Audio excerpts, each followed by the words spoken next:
Olá pessoal, Luiz da Overweb novamente. Vamos continuar aqui nosso curso de desenvolvimento front-end e especificamente estamos vendo aqui JavaScript nesse módulo.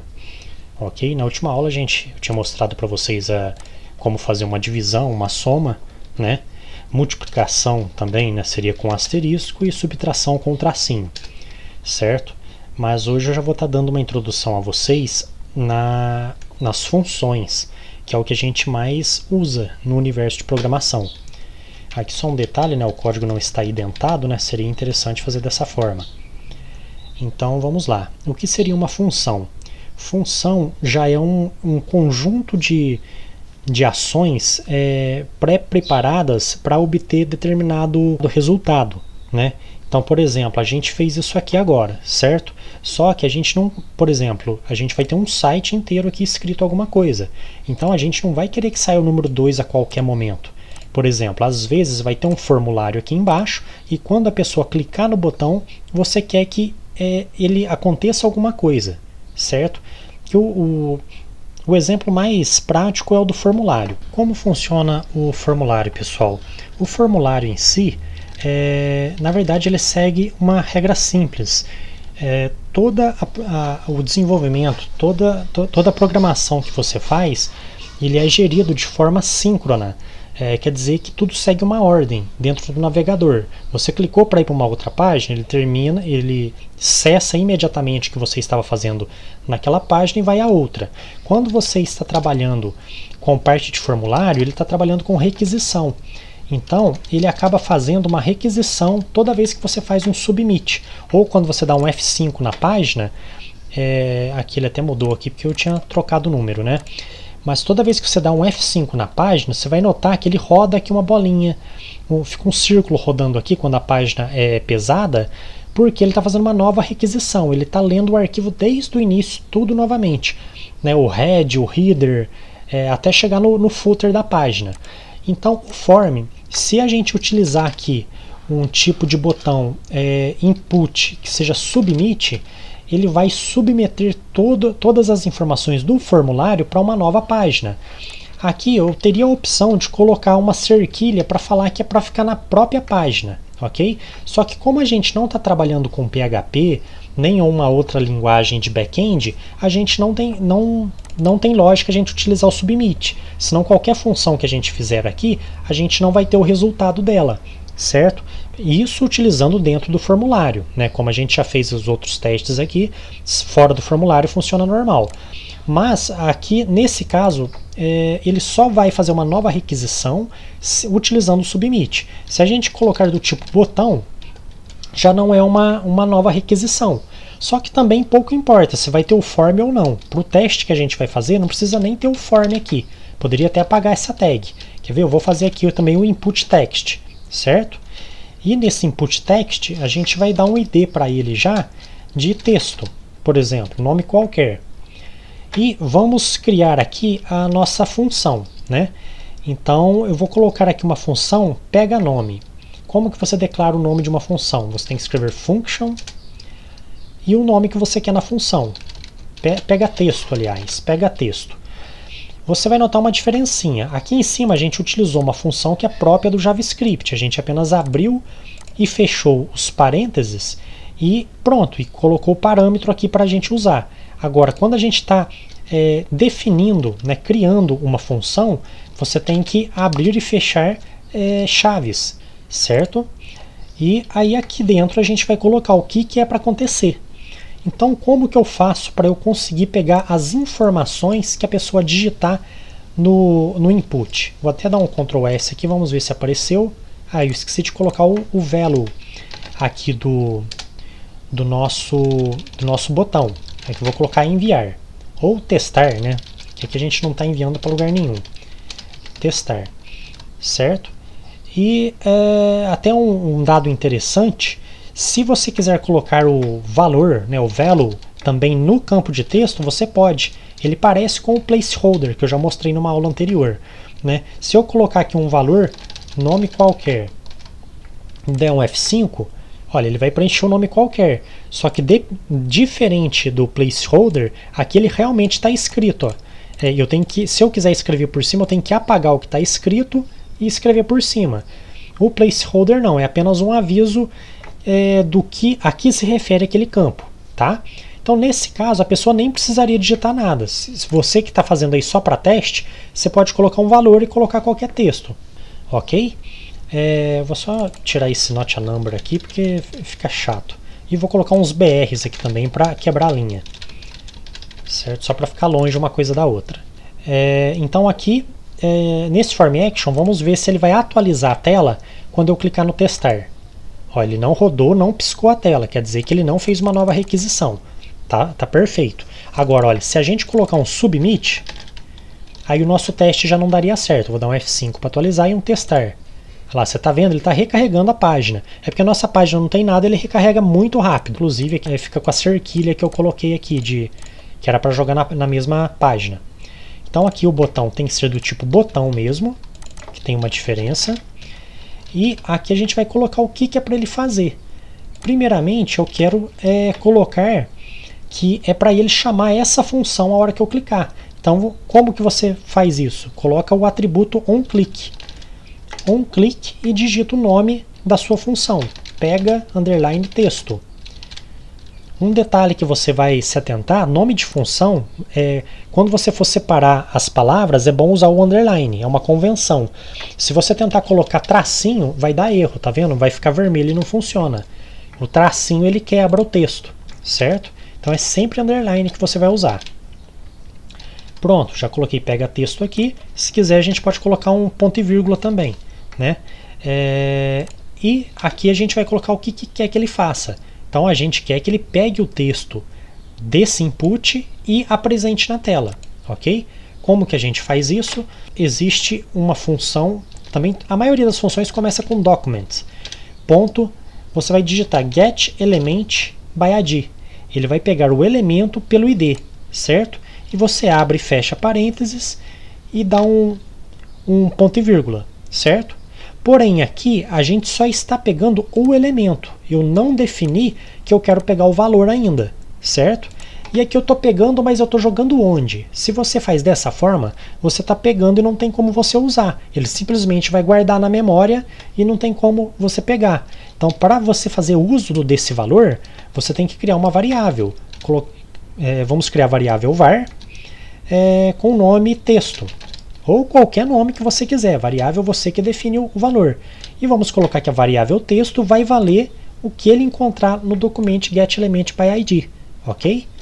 Em seguida, eu vou querer imprimir esse valor na tela de alguma forma, certo? Eu poderia ou fazer aparecer na tela, ou nesse caso eu vou utilizar uma função mais simples, que é a alerta. Eu acho que que tem um nome mais curto no JavaScript. O que eu quero dar um alerta? Eu quero dar um alerta do texto, da variável texto, que agora vai ter o valor do elemento buscado pelo ID, que é pelo ID, né? Lá, vou dar um Ctrl S, vamos atualizar aqui. Atualizei. Vou clicar em testar. Deu erro. Vamos ver o que está errado. Ah, sim. O que eu fiz de errado? Eu tirei aqui o ponto e vírgula à toa. Ponto e vírgula fica aqui. A gente está usando o getElementById, mas não está dizendo qual ID. Como que ele vai procurar um ID se ele não sabe qual que é? Porque aqui, eu poderia ter colocado um ID nesse botão, um ID no form, né? Todos os elementos podem ter ID. Por exemplo, ó, ID formulário. Entendeu? Então aqui você é obrigado a informar qual ID. Aqui você abre e fecha aspas simples ou dupla, tanto faz. E coloco o nome do ID, que é texto nesse caso. Ok? Vamos dar um F5 novamente e clicar. Ó, ele deu um alerta. Isso aqui, ó, quando pisca na tela um pop-up, é a função alerta que faz isso. Ok? E ele está fazendo o alert do texto que vale o elemento. Só que aqui ele está informando, olha, é um objeto que é um elemento HTML do tipo input. Por quê? Porque a gente não informou para ele aqui que a gente quer o valor. Certo? Se a gente informar que a gente quer o valor, vai dar certo. Vamos dar um F5 para atualizar, testar. Nome qualquer, tá vendo? Que é o mesmo valor que está aqui. Porém, nesse caso, aqui foi apenas para facilitar o teste. Se a gente apagar o valor aqui, ó, salvando, vou dar um F5 aqui, ó, não tem mais nada. Se eu der um testar, vai aparecer em branco, porque não tem valor nenhum. Agora, se eu digitar lá Luiz, vai aparecer Luiz, certo? E aqui, olha, isso aqui é até uma proteção que todo navegador tem. Quando ele acha que tem algum robô que está fazendo alguma coisa repetidamente na página, ele dá uma opção, ó, deseja bloquear que essa pop-up apareça. Às vezes ele acha que é propaganda, alguma coisa que está te incomodando, tem como você bloquear, né? Aí a próxima vez que você acessar o site, vai funcionar normal. Eu limpo os cookies que voltam ao normal, certo? Mas então essa aqui é uma função simples, de pega texto. Por exemplo, a gente poderia também fazer uma outra função chamada soma número. Soma, por exemplo. Function soma. Quero fazer uma função para somar alguma coisa. Vamos abrir e fechar. Vou jogar as chaves para baixo para seguir a convenção, certo? Que normalmente essa parte de chaves, para ficar bem claro que começou aqui e terminou aqui, eles fazem dessa forma. O que a gente vai fazer? Vou copiar essa linha de cima, vou jogar aqui embaixo. Só que em vez de chamar texto, vai chamar número.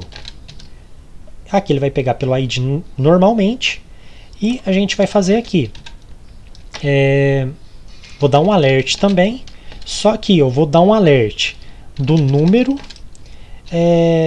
vezes 5, por exemplo. Aqui eu vou pedir para ele fazer uma conta. Aliás, não, se o nome aqui é soma, tem que ser uma soma, concorda? Não faz sentido colocar multiplicação. E aqui tanto faz, se você der um espaço ou não, ele vai funcionar do mesmo jeito. Olha, se eu deixar um texto e der um testar, sim, aqui ele está fazendo a pega texto, né? A gente não alterou aqui. Ó, tem que vir aqui e colocar a função soma agora. Posso até criar um outro botão. Por exemplo, nessa aqui eu coloco pega texto. Pega texto. Ou qual o texto? Vamos colocar aqui. Qual o texto digitado? Pergunta. E nesse testar aqui vamos colocar soma número testado. E aqui a gente troca para soma. Perfeito. Agora vamos salvar, vamos dar um F5. Aqui eu não dei um BR, vamos dar um BR aqui para ficar mais bonitinho. BR aqui também. Olha lá, qual o texto digitado? Vou clicar aqui, ó, tá digitado Luiz. Vamos colocar então, em vez de Luiz, vou apagar e vou colocar aqui 40, por exemplo. Qual é o número testado? 405. Porque ele está entendendo que esse valor que eu coloquei é um texto. Ele meio que transforma o número que você digitou, ele transforma em texto, certo? Para que funcione como número, você tem que informar para ele que, na verdade, o que você está puxando é um número.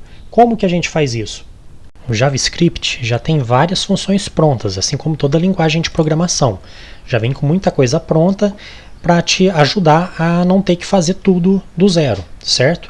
Então, nesse caso aqui, existe uma função chamada parseInt. O que significa parseInt? Que seria transformar em inteiro, transformar em número. Int é o diminutivo de integer. Integer em programação quer dizer número inteiro. Então, tem duas formas que eu posso utilizar essa função aqui para alterar. Eu posso fazer assim, por exemplo, pegar parseInt e colocar número, ok? Só que da mesma forma, para ele guardar na memória, você tem que definir uma variável. Eu posso, inclusive, utilizar o mesmo número. Por exemplo, número a gente já utilizou aqui em cima. Se eu quiser utilizar ela aqui embaixo novamente, eu posso. Só que eu não preciso dizer mais que é uma variável. Se eu fizer só dessa forma já dá certo, porque aqui em cima eu já declarei que é uma variável. Então ele sabe que número é do tipo var. Entendeu? O que a gente escreve antes do nome da variável é o tipo da variável, né? Então aqui é um tipo padrão, é um tipo var, ok? E aqui ele está pegando o mesmo número que está aqui em cima e está transformando em parseInt de número. Eu não tenho necessidade de criar uma outra variável. Olha, vou salvar aqui, vamos dar OK, dar um F5 para atualizar e soma número. Olha, 45, já deu certo, ok? Agora, se você não quisesse fazer dessa forma, para economizar espaço, não ter que digitar tanto, se você quisesse apagar isso aqui, pegar isso aqui tudo, ó, sem o ponto e vírgula, e substituir aqui, você pode utilizar uma função dentro de outra. Só que aqui, para você que está iniciando agora, de repente fica meio difícil de entender. Aí, às vezes, seria bom você dar um espaço assim com o tab, para você saber, olha, aqui esse parênteses fecha aqui. E esse parênteses aqui fecha esse do alert. Então é alert o quê? ParseInt de número. Lá, vou dar um Ctrl S, F5 para atualizar. Vamos clicar aqui novamente. Lá, deu 45 do mesmo jeito. Ok? Então função dentro de função também serve, não tem problema. Isso aqui é bastante normal, você sempre vai trabalhar com uma função dentro de outra. Né? Aqui, por exemplo, poderia ter chamado pegatexto dentro da soma, não tem problema. Ok? Você só tem que se atentar para quando você fizer isso, você saber que futuramente, quando você for olhar esse código, vai estar fácil de você entender o que você fez. Inclusive, você pode até colocar os comentários, né? Que aqui no caso do JavaScript, eu não cheguei a mostrar para vocês, com o barra asterisco barra, como tem no CSS, que vale para grandes blocos de texto. Ou se você quiser colocar barra barra e apenas o comentário em uma linha, por exemplo, se eu coloquei barra barra e tentar continuar embaixo, ó, aqui já não é comentário mais. Então barra barra é apenas para uma linha o comentário. E barra asterisco barra é para um bloco grande, né, de várias linhas. Certo? Então você tem que se atentar para depois não ficar difícil de você lembrar. Porque às vezes você fez esse código hoje, daqui 1 mês, 2 meses você vai mexer, você tem que saber relembrar fácil o que você fez. Né? Por isso que o nome das funções tem que ser uma coisa que condiz com o que ele está fazendo. Né? Às vezes, em vez de ficar enchendo de comentário, coloca um nome bem claro do que você quer fazer, né? Do que a função faz, que aí você não precisa ficar analisando, certo? Agora eu vou passar para vocês função com parâmetros, né?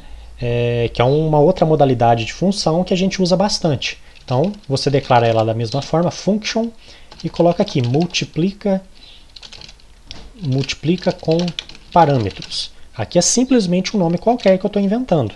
E o que ela vai fazer? A gente vai criar aqui, primeiro aqui uma variável que vai se chamar resultado, né? Que ela vai dar o resultado da multiplicação.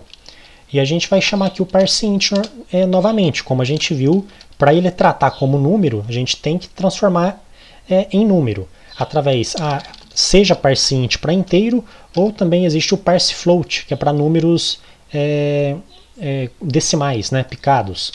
Então vamos lá, no parseInt por enquanto. Da onde ele vai pegar esses parâmetros? O que são os parâmetros? Primeiro vou criar um outro botão aqui, e nesse botão vou chamar essa nova função, multiplica com parâmetros. Olha, ele já preencheu, dei Enter. Aqui, dentro dos parênteses, é onde você vai colocar os parâmetros. Então eu vou colocar o 5,10. Coloquei 2 parâmetros, você coloca o número de parâmetros que você quiser. Só atentando pelo seguinte, não é porque está com vírgula aqui, esse número não é o 5,10. Porque a maior parte das linguagens de programação foi feita em inglês. E lá nos Estados Unidos, né, nos países do norte, alguns eles utilizam ponto, em vez de utilizar vírgula. Então, por isso, vírgula, normalmente em função, ele está separando coisas diferentes. Se eu colocasse 5,5, aí sim, seria o número, o que para a gente é 5,5, certo? Então não confundir, olha, você pode ver que até a vírgula está marrom como o resto do nome da função. Então eu vou estar informando esse 5 e esse 10. A gente não vai precisar utilizar esse document getElementById, certo? Mas em alguns casos a gente tem que usar. Vamos dizer, cada caso é um caso.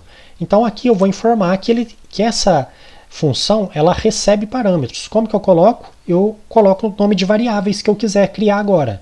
Vou colocar param1, param2. Então, como que ele sabe qual que é qual? O param1 vai ser o 5, porque é o que vem primeiro, e o segundo param2. Poderia colocar qualquer nome aqui, não tem problema nenhum. Poderia colocar número 1, número 2, x, y. Né? Você dá o nome que você quiser, assim como na variável.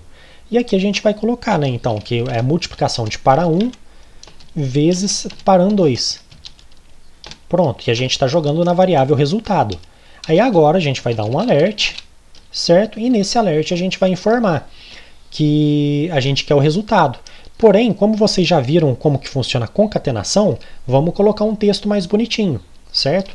Então vou abrir aspas duplas aqui, ou aspas simples, não tem problema, e vou colocar o resultado da multiplicação é... melhor. O resultado de... aqui não vou dar o espaço, não. O resultado de... Vamos colocar o mais para concatenar.